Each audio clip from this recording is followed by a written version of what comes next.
accuracy, precision, recall. But what if you need a single score that balances both precision and recall? That's where the F1 score comes in. Sometimes a model has high precision but low recall. Other times, it catches everything but makes many mistakes. Looking at only one metric can be misleading. F1 score combines precision and recall into a single metric, helping us understand how well a model balances both.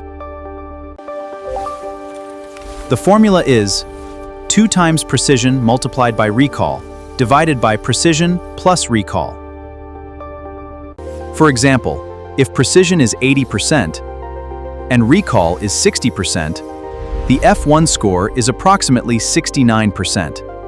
F1 score is especially useful when false positives and false negatives both matter, making it one of the most important AI evaluation metrics.